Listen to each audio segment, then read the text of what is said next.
Well, what's going on, everybody? Welcome to another Hail Mary podcast right here on Dynasty TV. And just like the thumbnail says, 3 more weeks.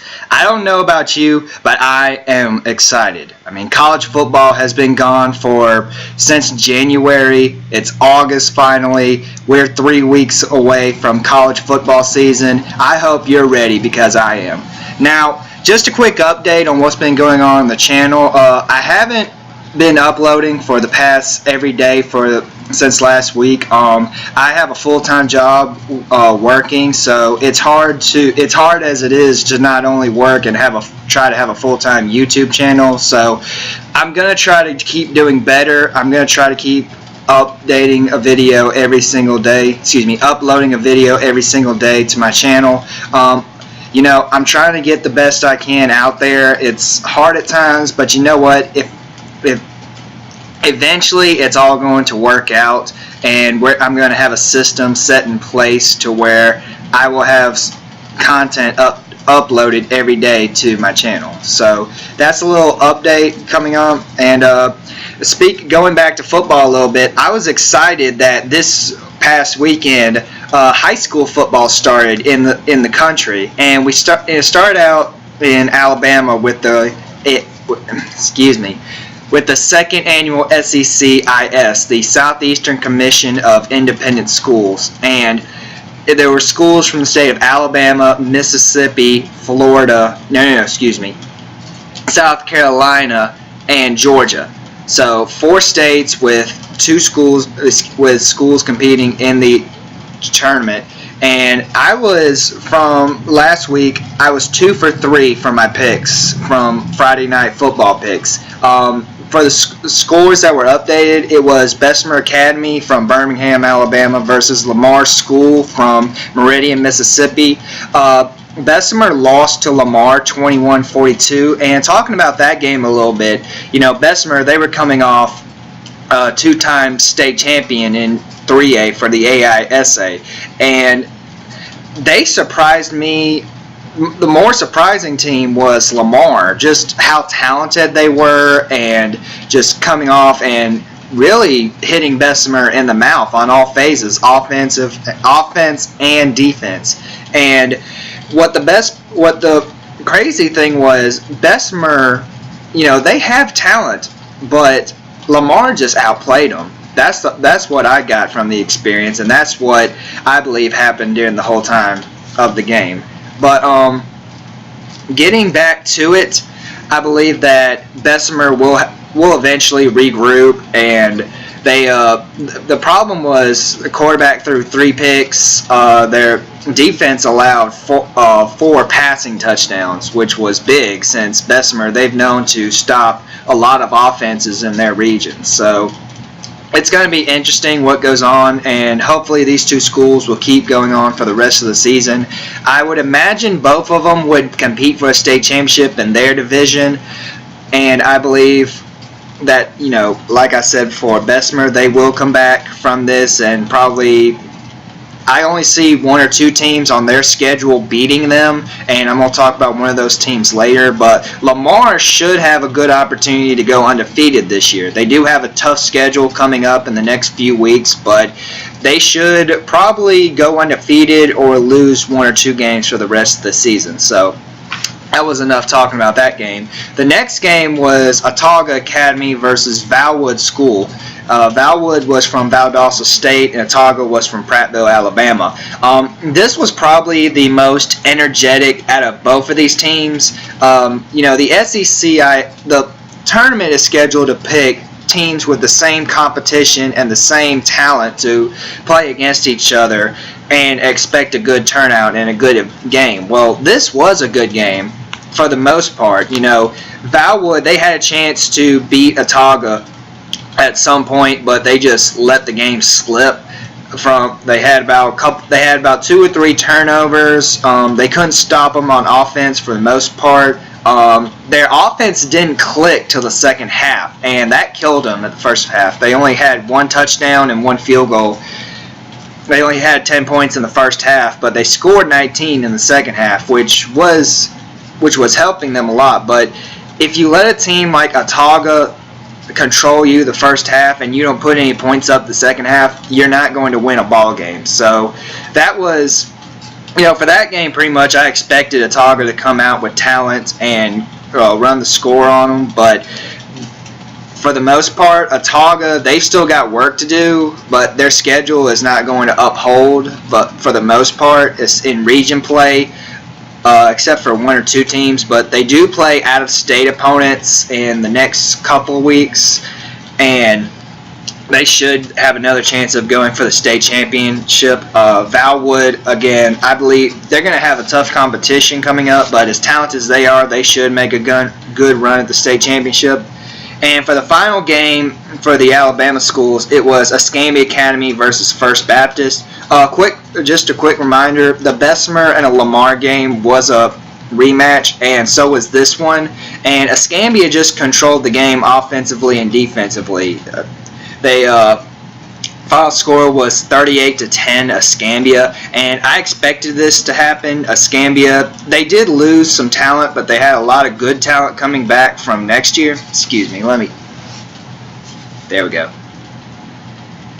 Okay, and so the biggest thing that I got from this game was just how good Escambia was on defense. Just flat out educated. They did mess up just one or two times, but their offense really held the game for them, just scoring on almost every possession in the second half. And but for a tournament like this, you would expect teams to come out flat or having turnovers or causing too many penalties. You would expect this to be a tune-up game for them. It counts towards their schedule, which it should. And the biggest thing that I have right here is if any of these schools are going to compete and keep getting better, this was probably the best thing for them. To play an opponent that was equal to them, and whether they won or they lost, it'll help them coming up down the road.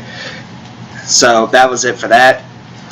Just a quick update of the SEC-IS. This was the second year that they had it, and it was, for the most part, they had a good turnout of teams, of fans showing up to the games. The one problem that I have, and this was a biggie, the games took forever. Just to clarify, the kickoff we're supposed to start off at 2:30, 5:30.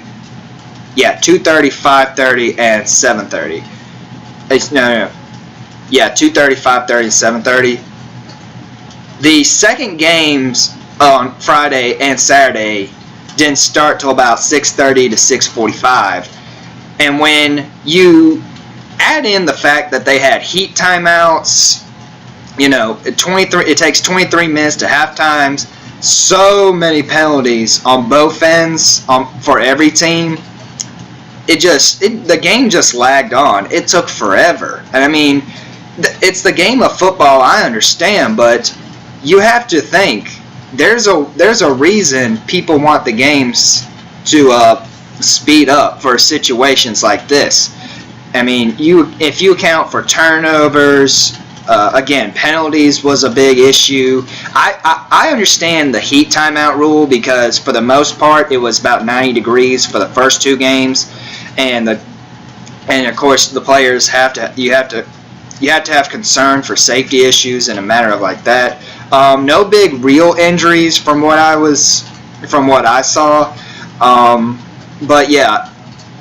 There is no way you can schedule 3 games 2 hours apart, especially in this environment. Like, take for example the Alabama Independent School Association, what they call the triple header for the state championship game. Their schedule is a noon kickoff, a 3:30 or 4:30 kickoff, depending on how long the first game went, and the next game will be at 7:30. For the most part, for the last 4 or 5 years of which I've been going every day, every year, they've kept up the schedule with that. Now, they might acquire that the first game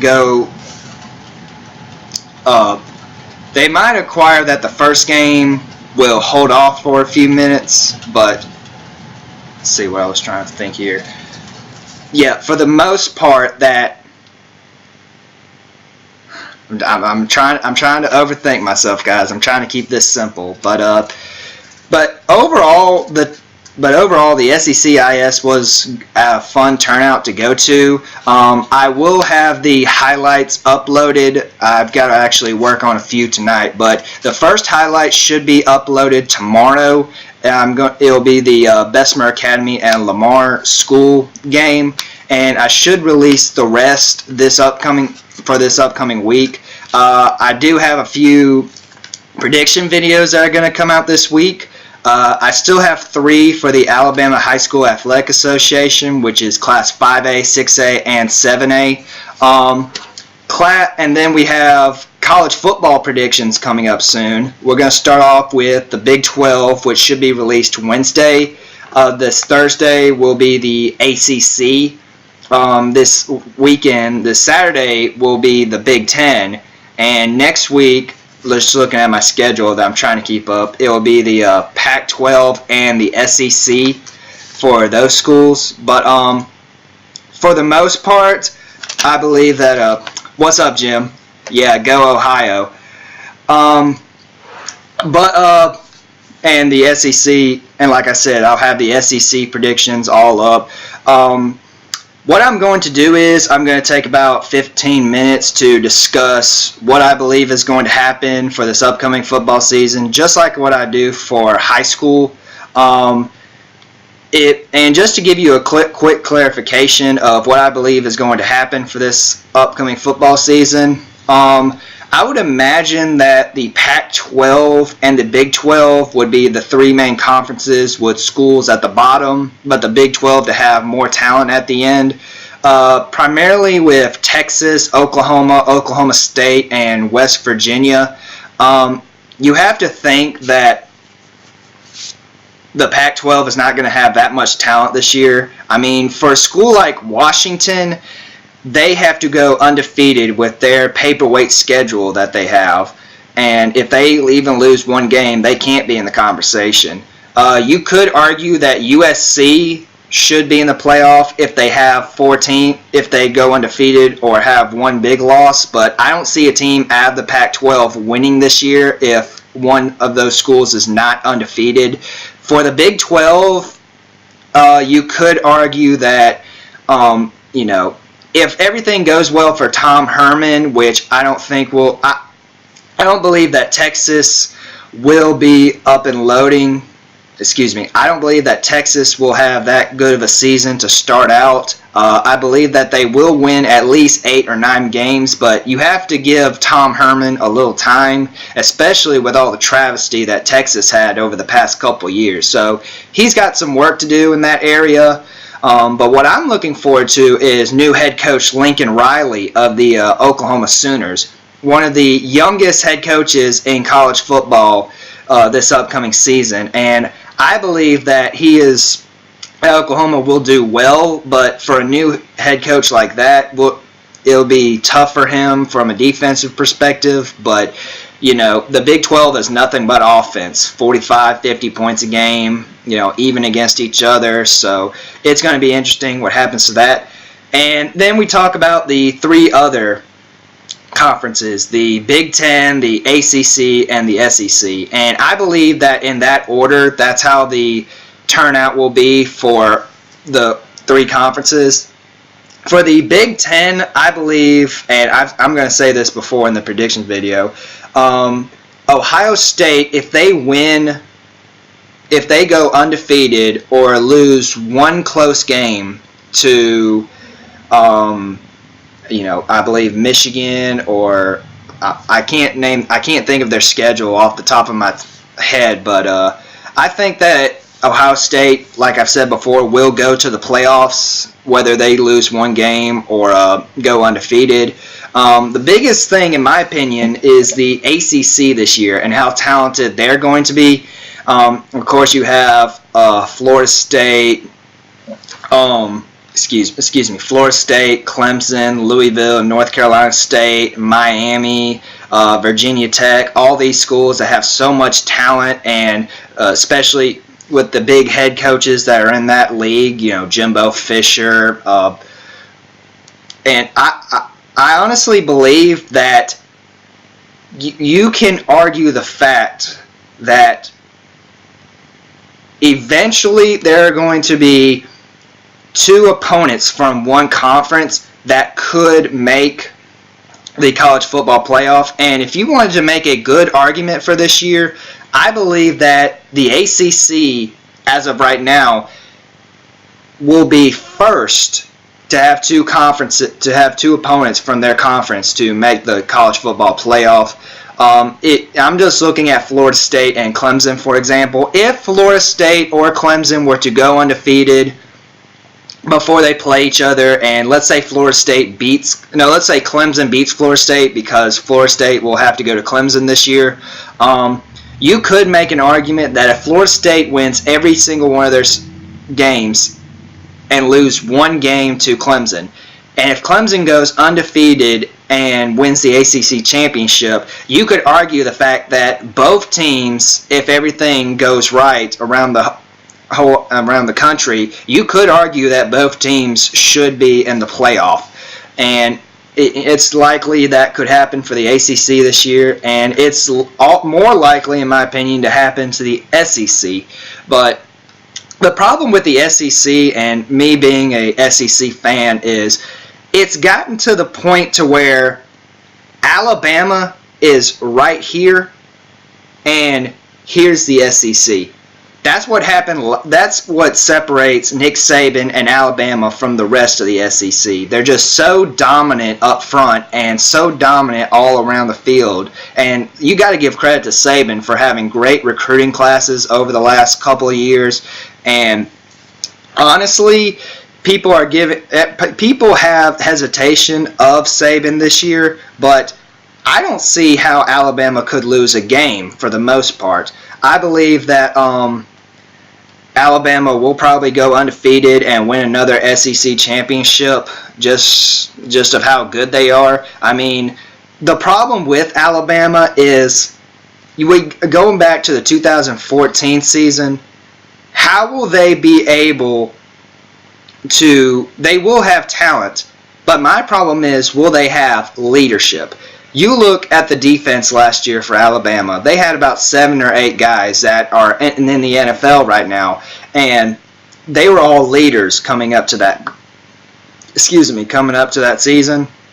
But what I believe is that you've got to find a leadership position, and the one person that I'm looking at is Jalen Hurts. If he wins the starting position and plays like he did last year and is better than what he was last year, I believe that he will be the leader for Alabama just because of how good he is, and you got to have a quarterback to step up for every season. If you want the opportunity to win a national championship and to win an SEC championship, an ACC championship, or a conference championship, there's 2 factors that you have to have: great quarterback and great defensive line. Those are the 2 things that separate the good teams from the great teams. Now, talking about quarterback a little bit, I learned this from the Chuck Oliver show that broadcast out of Atlanta. You need to listen to Southern Sports Today, and they have a little podcast that is known as the Chuck Oliver Show. That's where I get a lot of my facts from. But he made a great point a couple of weeks ago, back in July. You can win with a quarterback, but sometimes you can't win because of a quarterback. And look at Jalen Hurts last year. There was not one game, or there were probably 1 or 2 games where you won because of Jalen Hurts. Like last year, Deshaun Watson, you won every single game almost because of Deshaun Watson. And let's take, for example, let's just take, for example, Auburn a few years ago with Cam Newton. You won because of Cam Newton. And then, like Tim Tebow, you won games because of Tim Tebow. And let's just make an instance from last year. Let's see, Ohio State, for example. You won games because of J.T. Barrett, but sometimes you didn't win games excuse me, you won games with JT Barrett, but some games you didn't win because of JT Barrett. That's what separates a good team and a great team. You have to have a quarterback that you can win because of. I mean, just going back to Alabama last year, Jalen Hurts, he won because of the team. Jalen Hurts did not win. Alabama didn't win a game because of Jalen Hurts. So, I don't know. We're 3 weeks away from football season. I hope you're excited. I know I'm excited. High school football will be kicking off again this upcoming week, Thursday and Friday. I'm going to 2 games this week. It's going to be interesting for the teams to come out. And let's just talk a little bit of, let's talk a little bit of NFL right now. Some of the NFL games that have been going on. We had Carolina and I believe Houston to play last week, and Houston won that game. They said Deshaun Watson looked real good going into that game, playing into that game. I believe that we're getting to the point to where if you have a Heisman quarterback that could play in college and is athletic enough to control the team, it's no doubt that they're going to win and improve. But because I mean, look at RG3 a couple years ago. He was leading, I believe, Washington to he led them to the playoffs. And when a bad injury happened, he was, no more. I mean, Cam Newton, he's been dinged up from time to time, but Carolina has won because of him. And sometimes they've won sometimes with him, and they've won sometimes because of him. If Deshaun Watson is going to do anything in the NFL, and I know the NFL is way different from college, but it almost comes into the factor of you have to have a quarterback that you can win because of. So, I believe, let's see, we've been going for about 20 minutes now. I believe that's going to do it for this edition of the Hail Mary podcast. College football season is right around the corner. I'm excited. I hope you're excited. High school football season's here. NFL season is upon us. It's going to be a great season, guys. I hope, I don't want it to end just like you, but I'm ready more for it to begin than it is to end. So, football season's coming, and thanks for tuning in to the Hail Mary podcast, guys. And until next time, thank you for watching Dynasty TV, and until next time, guys, see you later.